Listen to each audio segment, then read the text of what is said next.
আসসালামু আলাইকুম, কেমন আছেন সবাই? আশা করি ভালো আছেন। iTechMamun ইউটিউব চ্যানেলের আরও একটি ভিডিওতে আপনাকে স্বাগতম।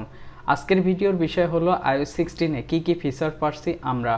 অবশ্য একটু লেট করে হলেও আপনাদের জন্য আজকের এই ভিডিওতে গুরুত্বপূর্ণ কিছু টিপস ট্রিক্স থাকবে। আশা করি ভিডিওটি সম্পূর্ণ দেখবেন, আর এখনও পর্যন্ত আমার চ্যানেলটি সাবস্ক্রাইব না করলে এখনই সাবস্ক্রাইব করবেন, পাশে থাকা বেল আইকনটি প্রেস করে দিবেন। তো চলুন আমরা iOS 16 এ কী আছে সেটা জেনে নিই। প্রথম অবস্থায় বলবো যে আইফোনে আমরা যে ওয়ালপেপারটা ব্যবহার করি, এই ওয়ালপেপারটা আপনি চেঞ্জ করতে পারবেন। শুধু তাই না, এই ওয়ালপেপারের সাথে আপনার আইফোনের যে স্ক্রিন ক্লক আছে, এই যে ঘড়িটা আছে, এই ঘড়িটাও আপনি ইচ্ছামতো চেঞ্জ করতে পারবেন, চাইলে কালারটাও চেঞ্জ করতে পারবেন। তো এটা কিভাবে সেটা দেখি। আমরা এইখানে যদি ঘড়ির উপরে টাচ করে বা স্ক্রিনের উপরে টাচ করে ধরি, তাহলে আমরা দেখতে পাবো এখানে কাস্টমাইজ নামের একটি অপশন আছে। এই যে কাস্টমাইজ, এই কাস্টমাইজে আমরা ক্লিক করব। করার পরে আমাদের এখানে নতুন একটা অ্যাড করতে পারবো। আমি যদি অ্যাড নিউতে ক্লিক করি, তাহলে এখানে একটা অ্যাড নিউ হবে এবং আমি যে ওয়ালপেপারটা নিতে চাচ্ছি সেটা আসবে। তো আমি এখান থেকে এটা সিলেক্ট করলাম। এটা সিলেক্ট করার পরে আমি চাচ্ছি যে এইখানকার ঘড়ির স্টাইলটা চেঞ্জ করার জন্য, এই যে ঘড়ি আছে, এই ঘড়ির স্টাইলটা আমি চেঞ্জ করব। আমি ঘড়ির ফন্ট যেটা আছে এটা আমি চেঞ্জ করতে পারবো। আমার যেটা ভালো লাগে আমি সেটা নিতে পারবো। তো যার যেটা ভালো লাগে সেটা, তবে আমার কাছে সবথেকে ভালো লেগেছে এই মোডটাই, এবং এটা একটু বড় বড় দেখায়, খুব ভালো লাগে। আপনি চাইলে এখান থেকে এটাও নিতে পারেন, এটাও নিতে পারেন। এক একজনের কাছে এক একটা ভালো লাগবে। আপনার যেটা ভালো লাগবে সেটা আপনি এখান থেকে নিতে পারবেন। আর এখান থেকে চাইলে আপনি কালারটাও চেঞ্জ করে নিতে পারবেন। এখানে যে কালার দেখতে পাচ্ছেন, এই কালারে আপনি যখন যে কালারটা দিবেন তখন সেই কালারটা হবে। তো এভাবে আপনারা ওয়ালপেপারের বা হোম স্ক্রিনের যে ক্লক আছে, এই ঘড়িটার কালার এবং ফন্ট স্টাইল আপনি চেঞ্জ করতে পারবেন। আর এখানে যে ওয়ালপেপারগুলো আছে এগুলো খুব ভালো লেগেছে আমার কাছে। এবং আপনি যদি চান যে এখান থেকে ফটোশপেল আপনার ফোনে যতগুলা ফটো আছে একটা একটা করে এখানে ওয়ালপেপার হিসেবে শো হবে, সেটাও দেখাবে। এবং এখানে আপনি চাইলে ইমোজি আছে, ইমোজির ওয়ালপেপার আপনি নিতে পারেন। আপনার কাছে যেটা ভালো লাগবে ওয়ালপেপার সেটা আপনি ইউজ করতে পারবেন, এবং এই ওয়ালপেপারগুলো আপনি চাইলে একটু ছোট বড় করেও নিতে পারবেন। এখানে আরও অনেক কিছু আছে, আপনি এখান থেকে চাইলে একটু কাস্টমাইজ করে নিতে পারেন। নর্মালি যে জিনিসটা কাস্টমাইজ করার সেটা আমি আপনাদেরকে দেখিয়ে দিলাম।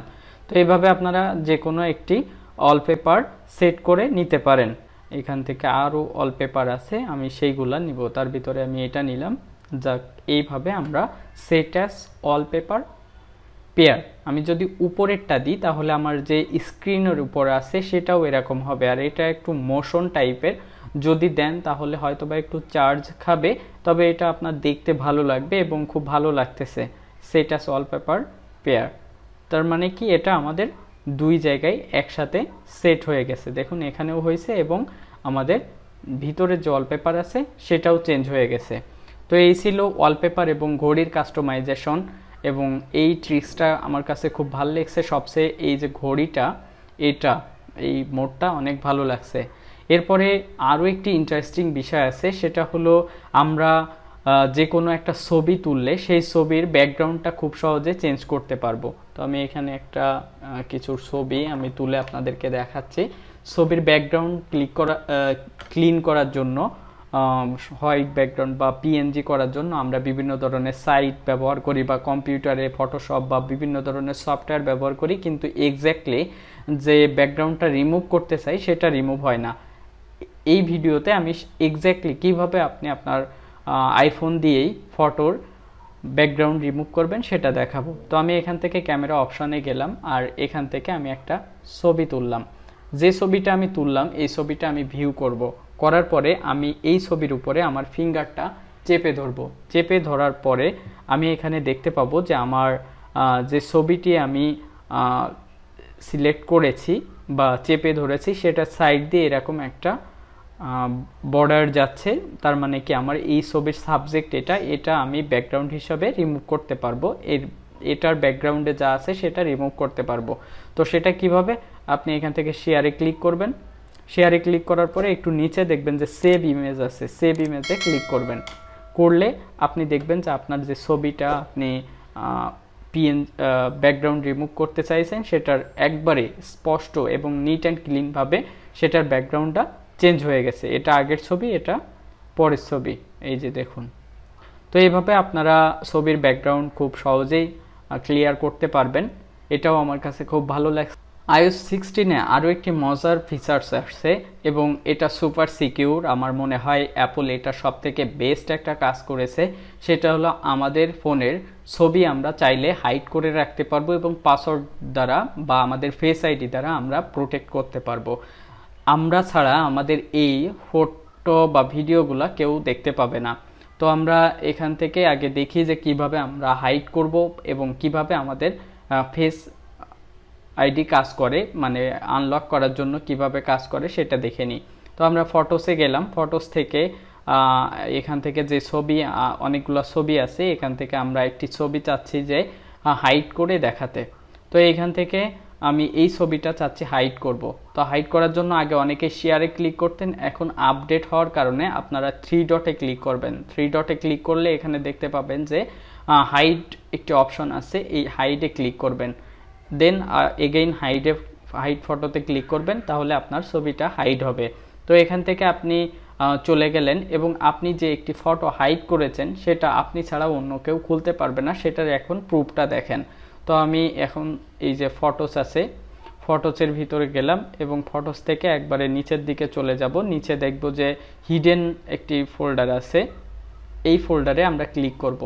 তো আমরা যখন ক্লিক করব তখন আমাদের ফেস আইডি চাবে। আমি যতক্ষণ না পর্যন্ত আমার ফেস আইডি দিব তত সময় পর্যন্ত এই ফোল্ডারের ভিতরে কি আছে সেটা দেখতে পাবো না। তো এটা আমার কাছে সবথেকে ভালো লাগছে। এবং শুধু তাই না, আমাদের যে রিসেন্টলি ডিলেটেড নামে একটা ফোল্ডার থাকে, আমরা চাইলে ডিলেট করে রাখতে পারি, ব্যাকগ্রাউন্ডে থেকে যায়, সেটাও একইভাবে এই প্রোটেকশন ফেস আইডির মাধ্যমে প্রোটেকশন করা, যা আমরা যখন চাইবো তখন শুধুমাত্র সেটা দেখতে পাবো। আমাদের অগোচরে কেউ চাইলে দেখতে পারবে না, আপনার ফেস আইডি ছাড়া কেউই দেখতে পারবে না। তো আমরা এটাও একটু টেস্ট করি যে আমরা যে কোনো একটা ছবি ডিলিট করব। এই ছবিটা আমি চাচ্ছি যে ডিলিট করব, এখান থেকে ডিলিট করলাম। ডিলিট করার পরে আমাদের এই ছবিটা যেহেতু এখানে নাই, সেহেতু আমরা ফটোস থেকে রিসেন্টলি ডিলেটেড যে অ্যালবাম আছে অ্যালবামে চলে যাব। রিসেন্টলি ডিলেটেড অ্যালবাম আমরা এখানে দেখতেছি লক দেওয়া আছে। সেমভাবে আপনার ফেস আইডি ছাড়া কিন্তু এটাও কাজ করবে না। আপনি যতক্ষণ না পর্যন্ত আপনার ফেস আইডি দিবেন তত সময় পর্যন্ত এটা থেকে কেউ দেখতে পাবে না আপনার এখানে কি কি ডিলিট করা হয়েছে এ যাবৎকাল। তো আমি এখান থেকে ট্রাই এগেইন দিলাম এবং আমার ইসের কাজ হয়ে গেছে এবং আমি এতদিন ধরে যা যা ডিলিট করেছি সব এখানে দেখাচ্ছে। এখন চাইলে আপনি এখান থেকে একবারে সিলেক্ট করে ডিলিট অল করে ডিলিটও করতে পারবেন অ্যাজ ইউর উইশ। তো এটাও আমার কাছে খুব ভালো লাগছে। আর আরেকটি বিষয় আমার কাছে আরও বেশি ভালো লাগছে, সেটা হলো আমরা অনেক সময় ভিডিও করি আর ভিডিও থেকে টেক্সট কপি করার দরকার হয়। আমরা যখন এর আগে যে iOS ভার্সন ছিল সেইগুলাতে আমরা ছবি থেকে ফটো থেকে আমরা টেক্সটগুলা ডিটেক্ট করতাম এবং সেটা কপি করতাম। কিন্তু iOS 16-এ আপনি ভিডিও থেকে টেক্সট কপি করতে পারবেন, সেটারও প্রুফ আমি এখন আপনাদেরকে দেখাচ্ছি। তো আমি ক্যামেরা ওপেন করলাম, আমি এখান থেকে ভিডিও কন্টিনিউ করলাম এবং এই ভিডিও করার পরে আমি এই ভিডিওতে যে টেক্সটটা আছে সেই টেক্সটটা কপি করব। তো আমি এই ভিডিওটা প্রথমে পজ করে নিব। তো এটা থামিয়ে নেওয়ার পরে আমরা এখানে দেখতে পাচ্ছি যে ভিডিওটা স্টিল আছে। জাস্ট আমরা আমাদের ফিঙ্গারটাকে এভাবে প্রেস করে টেক্সট যেভাবে আমরা কপি করি সেমভাবে কপি করব। এই যে আপনি আঙ্গুলটা প্রেস করে ধরলে এখান থেকে আপনি লেখাগুলো কপি করতে পারবেন। কপি করে আপনি আপনার বিভিন্ন কাজে ইউজ করতে পারবেন, মেসেঞ্জিং বা যে কোনো কাজে আপনি এই টেক্সটগুলা ইউজ করতে পারবেন। তো এইভাবে আপনারা আপনাদের ক্যামেরা দিয়ে ভিডিও করে দেন সেখান থেকে যে কোনো টেক্সট কপি করতে পারবেন। আপনার কাজ আরও সহজ হয়ে গেল। ওভারঅল iOS 16-এর যে ফিচার্সগুলো ছিল এই 4টি ফিচার্স আমার কাছে খুব ভালো লাগছে এবং আশা করি আরও নতুন নতুন ফিচার্স আসবে। তো এই ফিচার্সগুলো আরও হয়তো বা ইমপ্রুভ হবে এবং iOS 16-এর অরিজিনাল যে ভার্সনটা আছে সেটা এখনও আসে নাই। আপনারা চাইলে বেটা ভার্সন ইনস্টল করতে পারেন, তবে একটু রিস্কি হয়ে যাবে। যদি বেটা ভার্সন ইনস্টল করেন সেক্ষেত্রে আপনি ফোনের চার্জ একটু 100% করে নেবেন, কারণ প্রায় 1-1.5 ঘন্টা সময় বা 10-15 মিনিট 20 মিনিট এরকম সময় লাগে একটা আপডেট হইতে। তো আপনার স্টোরেজ বা এমবির উপর ডিপেন্ড করবে কত সময় লাগবে। তো কিভাবে বেটা প্রোফাইল ডাউনলোড করবেন সেটা নিয়ে আমার পরবর্তীতে একটি ভিডিও থাকবে, আশা করি সেই ভিডিও দেখলে আপনি বেটা প্রোফাইলটা ইউজ করতে পারবেন এবং খুব মানে কোনো ঝামেলা ছাড়াই আপনি ব্যবহার করতে পারবেন। তো এই ছিল আজকের ভিডিও। যদি ভালো লেগে থাকে তাহলে অবশ্যই লাইক এবং বন্ধুদের মাঝে শেয়ার করতে ভুলবেন না। দেখা হবে পরবর্তী ভিডিওতে, সে পর্যন্ত ভালো থাকুন, সুস্থ থাকুন, আল্লাহ হাফেজ।